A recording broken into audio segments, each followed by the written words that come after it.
Bismillahirrahmanirrahim. Assalamualaikum warahmatullahi wabarakatuh.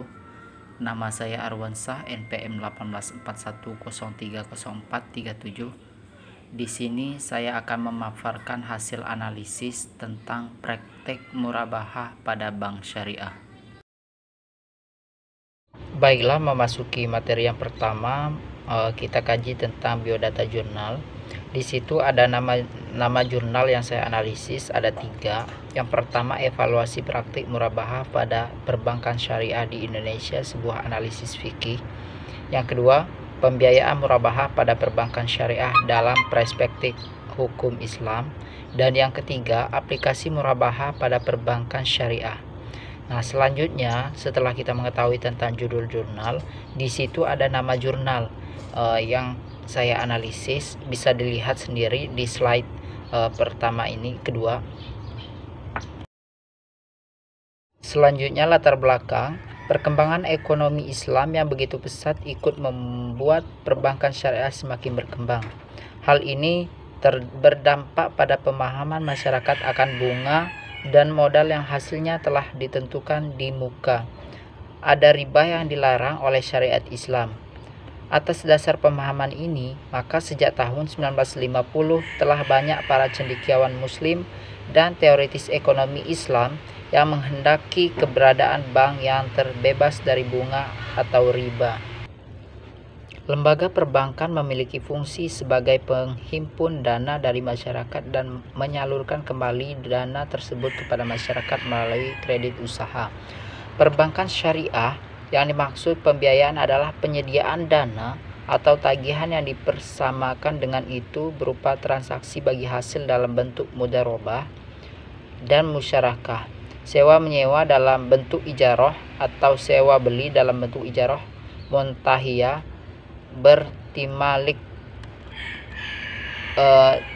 jual beli dalam bentuk piutang murabahah, salam dan istisna, pinjam meminjam dalam bentuk piutang, qarad, dan sewa menyewa jasa dalam bentuk ijarah untuk transaksi mutilasa.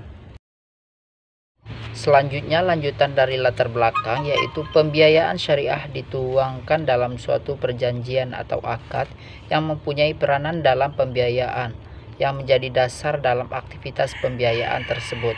Akad pembiayaan syariah memfasilitasi setiap orang dalam memenuhi kebutuhan dan kepentingannya yang tidak dapat dipenuhinya sendiri tanpa bantuan dari orang lain. Salah satunya terdapat dalam pembiayaan murabahah yang merupakan jual beli barang pada harga asal dengan tambahan keuntungan yang disepakati. Dalam murabahah, penjual harus memberitahu harga pokok yang dibeli dan menentukan keuntungan sebagai tambahannya. Dominasi pembiayaan murabahah menunjukkan bahwa pembiayaan tersebut mempunyai banyak keuntungan bagi bank syariah. Pertama, kepastian pembeli, di mana bank syariah tidak akan membelikan suatu barang kecuali sudah ada pembelinya. Kedua, kepastian keuntungan, di mana bank syariah dapat memastikan keuntungan atas suatu barang yang dijualnya. Ketiga, pembiayaan murabahah lebih mudah diaplikasikan pada saat sekarang ini. Baiklah, selanjutnya setelah kita mengetahui latar belakang dalam analisis ini, kita beranjak ke landasan teori. Landasan teori analisis ini, yang pertama, dalam surat Al-Quran surah An-Nisa 29 yang berbunyi, "Hai orang-orang yang beriman, janganlah kamu saling memakan harta sesama dengan jalan yang batil, kecuali dengan jalan perniagaan yang berlaku dengan suka sama suka di antara kamu. Dan janganlah kamu membunuh dirimu, sesungguhnya Allah adalah Maha Penyayang kepadamu." Landasan teori yang kedua, pandangan ulama fikih. Pandangan ulama fikih, murabahah merupakan salah satu bentuk jual beli. Secara bahasa, murabahah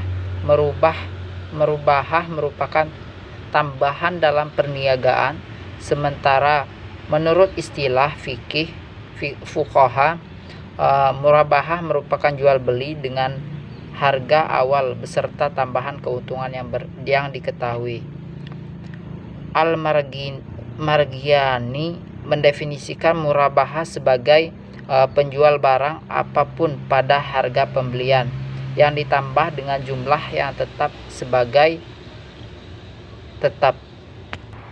Adapun pendapat dari Ibnu Qudamah Fuqaha Hambali, mendefinisikan bahwa penjualan pada biaya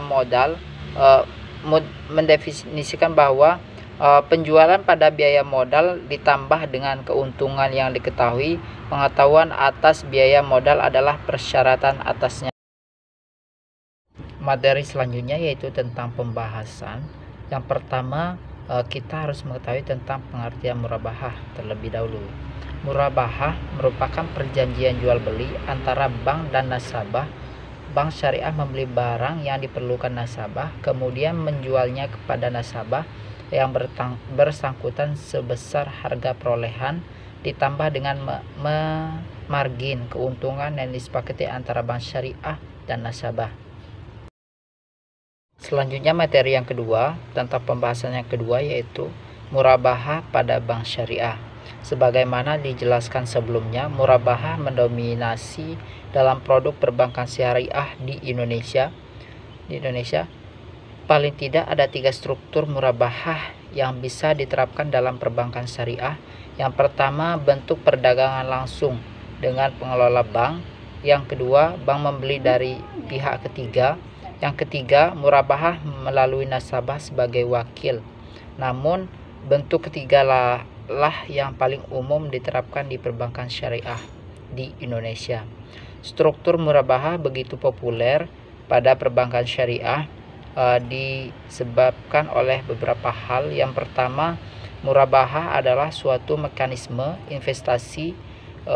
investasi jangka pendek dan dibandingkan dengan sistem profit and loss sharing cukup memudahkan.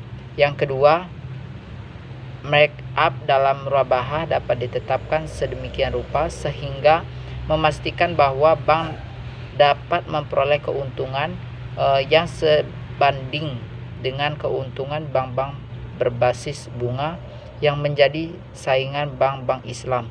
Yang ketiga, murabahah jauhkan ketidakpastian yang ada pada pendapatan dari bisnis dengan sistem PLS.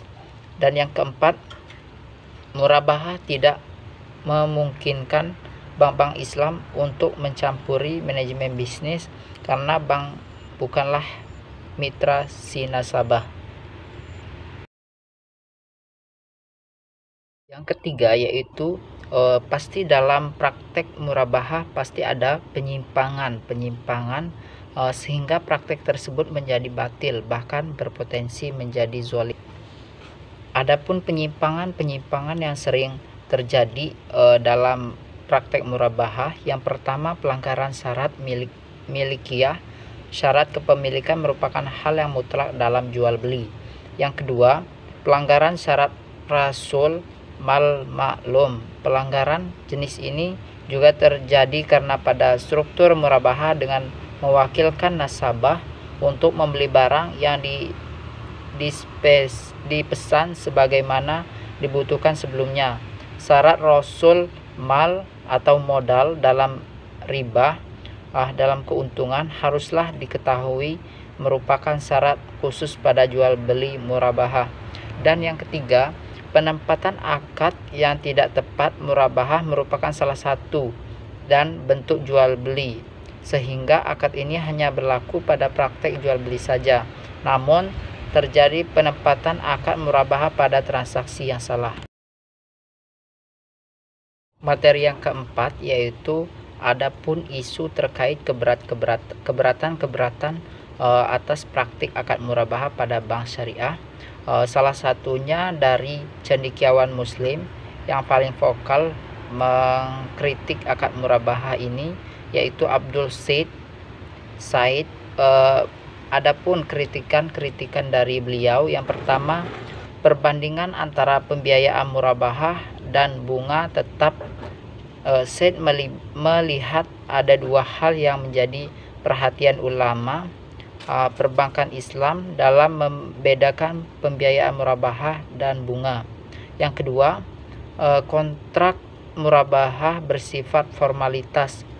Yang ketiga, keuntungan murabahah bunga dan riba. Menurut Said, bank-bank Islam tampaknya hanya memperhatikan kecocokan kulit dengan ajaran hukum Islam sebagai determinan terpenting keislaman operasi mereka, seperti yang ditunjukkan dalam transaksi murabahah tertik pembiayaan terpenting perbankan Islam saat ini. Nah, untuk selanjutnya, setelah pembahasan tadi terdapat kesimpulan dari pembahasan bisa dilihat di slide PowerPoint. Di situ terdapat kesimpulan bahwa murabahah itu adalah akad perjanjian jual beli, dan di situ produk perbankan syariah di Indonesia ada 3 struktur murabahah yang bisa diterapkan dalam perbankan syariah, dan ada 2 kaidah yang melekat pada lembaga keuangan Islam. Bisa dilihat di slide kesimpulan. Selanjutnya ada daftar pustaka, di mana daftar pustaka ini merupakan rujukan dari analisis yang dibahas. Di situ ada 3 rujukan, bisa dilihat sendiri. Yang pertama, Sofyan Sulaiman dalam evaluasi praktek murabahah pada perbankan syariah di Indonesia, sebuah analisis fikih, dan seterusnya. Di situ ada 3. Baiklah, setelah kita mengetahui tentang biodata jurnal, latar belakang jurnal, landasan teori, pembahasan, kesimpulan, dan sekarang tibalah di penutup. Di sini saya mengucapkan jazakallah khairan katsiran kepada seluruh peserta diskusi yang sempat hadir pada pagi hari ini. Saya ucapkan wassalamualaikum warahmatullahi wabarakatuh.